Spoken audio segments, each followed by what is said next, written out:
First up, what is cultural Marxism? Well, Patrisse Cullors is one of the three co-founders of Black Lives Matter, which is the movement that I and others have been trying to point out for a while now is a Marxist movement. And it turns out it's not just me. Cullors herself let the cat out of the bag on the other day when she did an interview with therealnews.com. She defended accusations that Black Lives Matter might not have a coherent ideological framework or suggestions to that effect with these words. She said, "We actually do have an ideological frame. We are trained Marxists." So there you have it, folks. All the commentary on this matter has led me to a point now where I think it's time to answer this question head on by reference to movements like Black Lives Matter. What exactly is cultural Marxism? And I want to answer that by first making this qualification. Not everything is cultural Marxism. It's one of several significant forces that are at work in our culture at the moment that are changing things all around us. There's others, there's postmodernism, the rejection of this kind of the rejection of objective truth, the therapeuticism, the focus on mental health and harm, or just plain old individualism, which we're all very familiar with, which is the turning in on the self and all the various things, and it really is various things that come out of that, where these things are all working in our culture. But one of the significant forces, really significant forces, is this thing called cultural Marxism. Its major end goal is revolution. It is the destruction of, quote unquote, the system. And you need to really understand that about cultural Marxism to get what it's really on about. That's probably the organizing thing. That's the end goal. That's the objective, where it's headed. Cultural Marxism says that the system, which it thinks needs to be completely radically changed and brought down, is broken because it sees the world as a society irreconcilably divided up between those who are oppressors and those who are oppressed. Okay? So you say, well, what's responsible for that? Who's responsible for that? Who's to blame? Well, the thing is, it's kind of everything. It's almost conspiratorial in the fact that literally everything, it's like they have one explanatory principle for everything, that it's all about oppression. It's all about this same thing. It's Western culture's way of thinking, our morality, our language, the way we talk, institutions, just different practices societally, the economy, politics, family, faith, the whole shebang, root and branch. And these divisions, which are oppressor-oppressee divisions, they can't be reconciled. And the system responsible for creating them cannot be redeemed. It is vitiated with oppression. It is shot. Therefore, it needs to go. Therefore, we need the revolution. Now, why is it called cultural Marxism? Well, because actually Marx, who, is the theorist behind classical Marxism, saw oppression solely in terms of capitalism and its exploitation of the worker. That's classical Marxism. But cultural Marxism goes further. It takes it on another step. It expands. It sees oppression more broadly. It says it's not just related to capitalism. This is where everything comes in. But it's also related to a whole bunch of things, especially gender, race, sexuality, and those other identity groups, which we've all become very familiar with. Examples of modern cultural Marxist movements, just to put some practical stuff behind this, are Black Lives Matter, Occupy Wall Street, Extinction Rebellion, Liberation Theology, School Strike for Climate, Safe Schools, and a bunch of others, all of which you would immediately know if I mentioned them. And it's not just me saying this, right? Just like I said before, Patrisse Cullors, what did she say? We do have an ideological frame. We are trained Marxists. That's what she's doing. Safe Schools co-founder Rose Ward, she hosts a podcast called Red Flag Radio. She's a keynote speaker at the annual Marxism 2020 conference. And she said a few years ago this, she said, Marxism offers both the hope and the strategy needed to create a world where human sexuality, gender, and how we relate to our bodies can blossom in extraordinary, new, and amazing ways that we can only try to imagine today. There's the goal. Throw off the oppression of heterosexism and all that sort of stuff and get this utopian sort of flourishing that comes at the end. Now, here's a slightly more in-depth case study. Notice the co-founder of Extinction Rebellion, Stuart Basden. He has a little thing to say here, and I want to go through it and point out the cues to cultural Marxist thinking. He says, I'm here to say that Extinction Rebellion isn't about the climate. Well, shock horror. Remember, Ros Ward said, I'm here to say that safe schools is not about bullying. Or if you looked at the interview that I mentioned with Patrisse Cullors before, she actually goes to a very similar place. The guy asks her about that name, Black Lives Matter, the label on the tin. She said, oh yeah, it's not just about the meaning of those words, Black Lives Matter. This is about a much broader political movement. That's a political statement. And so she says basically the same thing. And he says this, he says, you see, the climate's breakdown is a symptom of a toxic system that has infected the ways we relate to each other as humans and to all of life. This was exacerbated when European civilization was spread around the globe through cruelty and violence. Euro-Americans violently imposed and taught dangerous delusions that they used to justify the exploitation and reinforced our dominance. It's worth naming some of these constructed delusions that have been coded into societies and institutions around the world. Note what he's saying. The system is shot. It's vitiated with oppression and violence. It's beyond redemption. And he ties it all back to, Euro-Americanism. Western Civ, whatever you want to call it. And he says it's all broken. This is 100% classical cultural Marxism, and even more so in what he's about to say, because he points out that this vitiation of oppressive forces is all around these tribal divisions that I've been talking about. So he says, firstly, he lists these delusions. He says the delusion of white supremacy centers whiteness and the experience of white people, constructing and perpetuating the myth that white people and their lives are somehow inherently better and more valuable than people of color. So there's oppressor and oppressed in the dichotomy, the division of racial tribes. The delusion of patriarchy centers the male experience and excludes and hinders female-assigned people from public life, reducing them to a possession or object for ownership or consumption. Patriarchy teaches dominating and competitive behaviors and emphasizes the idea that the world is a place of scarcity, separation, and powerlessness. Again, divided, oppression in the area of sex and gender. The delusions of heterosexism and heteronormativity propagate the idea that heterosexuality is normal and that other expressions of sexuality are deviant. Again, oppressor, oppressed in the dichotomy, the divisions around the LGBTQ and heterosexuality and the rest of it. The delusion of class hierarchy upholds the theory that the rich are leader, better, smarter, nobler than the rest of us and make therefore better decisions. That's really much more classical Marxism. He's back to the old capitalism issue, the class warfare stuff. He says there's other delusions. These delusions are becoming ingrained in all of us, taught to us from a very young age. Again, the system's shot, and note this, it's not just the capitalist empire of government, it's not just classical Marxism, the economics and stuff, but even the way we think, the way we speak, the way we relate. He says there very early on, he says the ways we relate to each other as humans and to all of life. It's completely comprehensive, and therefore it's time for the revolution. Extinction Rebellion, right? It's time to overthrow, to wreck the joint. Now, this is a very real movement, this cultural Marxism. It didn't just come up overnight. Let me read to you one more example of an organization. This is called the Combahee River Collective. This is a Boston-based black feminist organization. And I'll tell you why I'm reading this one in particular in just a second, but hear me out. These guys are really clear. They say, we are a collective of black feminists who have been meeting together in the process of defining and clarifying our politics, while at the same time doing political work within our own group and in coalition with other progressive organizations and movements. The most general statement of our politics at the present time would be that we are actively committed to struggling against racial, sexual, heterosexual, and class oppression. Right? So there you have it.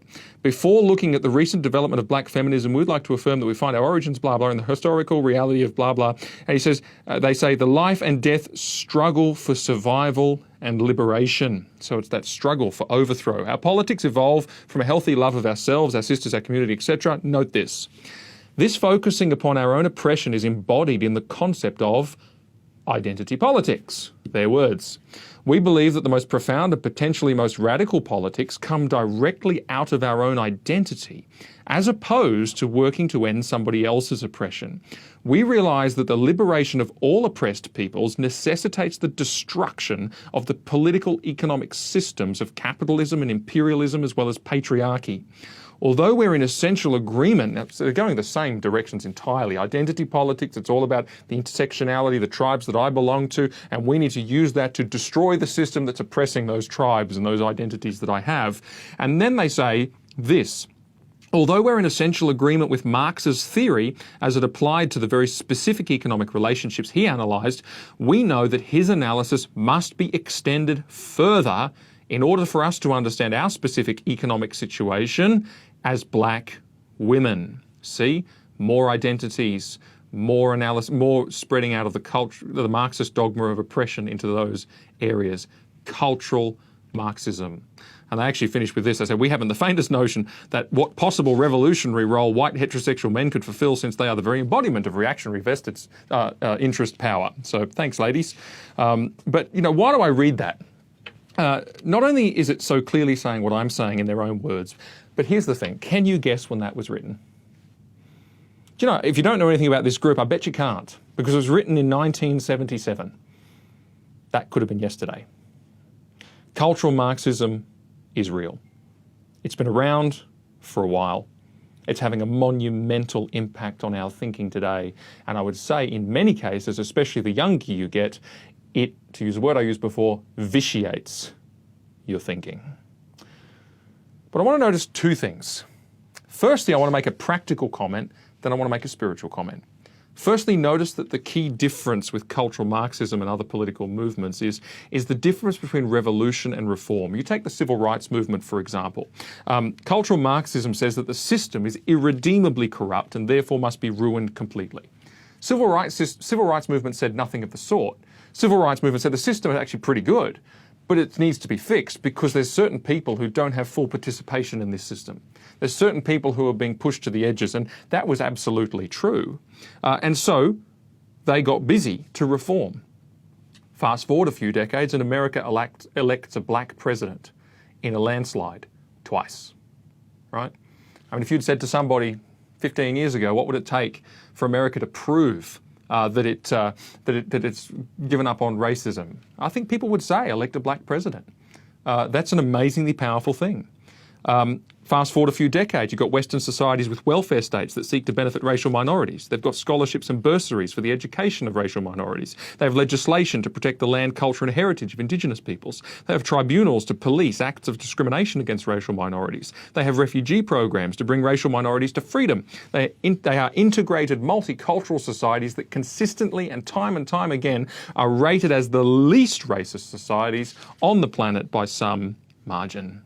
This is just in the example of race. But see, this is the thing, cultural Marxism, you heard Stuart Basden, he has to go back hundreds of years to talk about European conquest around the world in order to justify what he's saying today. Cultural Marxism is stuck in the past. You know, you can look at any area of society, any, whether it be the legal system, whether it be the welfare state, the economy, human rights, the environment, doesn't matter, I could go on and on. Every part of the so-called system is radically transformed compared to where it was not that long ago. The system is reformable. The civil rights movement was correct. The cultural Marxists are wrong. You know, there's a reason that the world, the whole world, for many decades now, has been desperate to find ways to live in a Western country. Because they're the best countries to live in on earth. They're the least oppressive, they're the most free, they're the wealthiest, they're by far those with the greatest opportunity and peace. Indeed, they might well be the best possible world of all possible worlds hitherto for human beings to live in.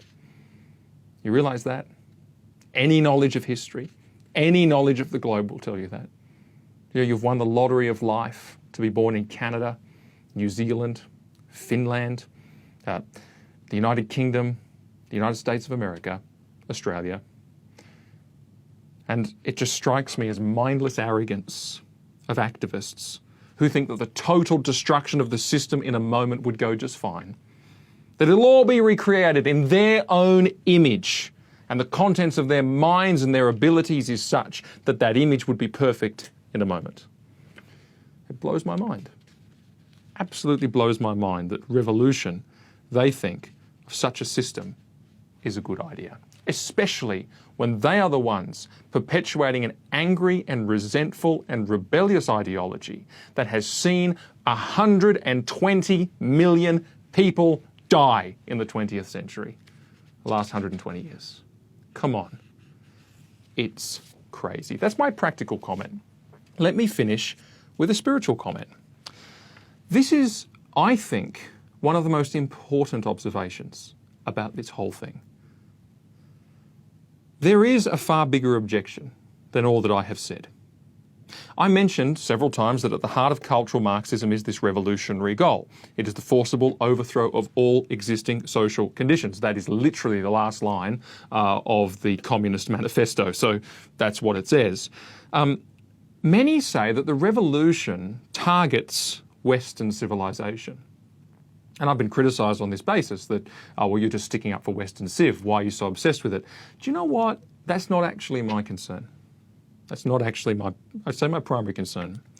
My primary concern is something a little bit different, because I believe that the target is something a little bit different.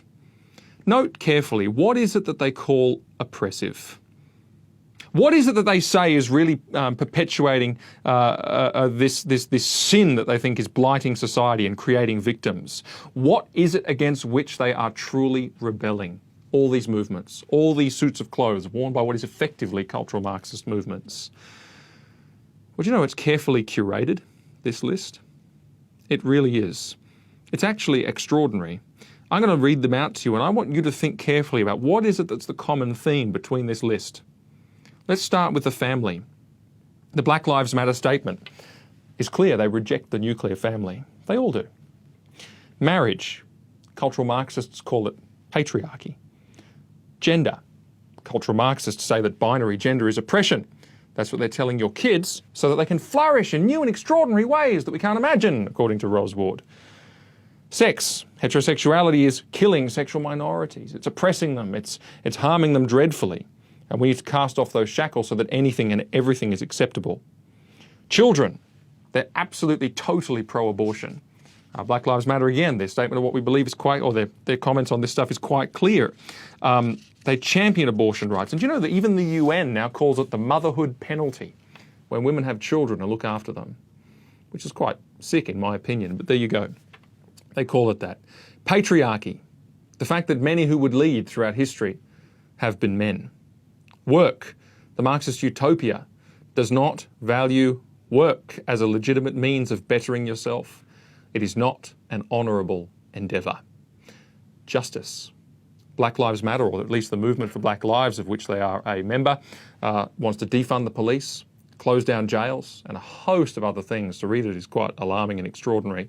They truly do believe that the enforcement of right and wrong is oppression, and it must go. The state. It's a revolutionary movement that seeks to overthrow government as it is. Religion, rejecting religion. And if I had the time, I could go through a whole bunch of quotes from these people about what they say about religion. Marx himself said that religion was the opiate of the masses. All these things, right? I said, think about what is it that ties them together. There is a common theme in this collection. And the answer is that all of these are God's good things. Actually, most of them are what theologians would call creation ordinances. Things that God has baked into the very fabric of the world, the way it's actually been designed on moral principles. And these things are baked into the fabric of the world and revealed to us for our good and for our blessing. Cultural Marxism rejects morality. It rejects good, and it says that those things which underpin all of these things we've just gone through are oppression and oppressive. Marriage is not oppression. Man and woman were made for each other. Children are not oppression. They are amongst God's greatest gifts and the greatest endeavour of anyone's life. Gender is not oppression. It's precisely how you were made, and it forms part of your life's calling. The state is not oppression. It's ordained by God. Justice is not oppression. We all yearn for the day that all evil will be done away with and judged. And we yearn for the day when righteousness will be reigning supreme. Morality is not oppression. God designed the world. He has the instruction manual. He's revealed it for our good because he is good. Cultural Marxism is an astoundingly sinister business. It says that we are labouring in struggle, awaiting redemption, but that redemption is the destruction of God's good things, all of which we see around us are under attack. But here's the great paradox and the revelation we need. Those good things are actually the answer to human needs. They are liberty. The true oppression is living in rebellion against God. That was the truth of it on the important topic of what is cultural Marxism.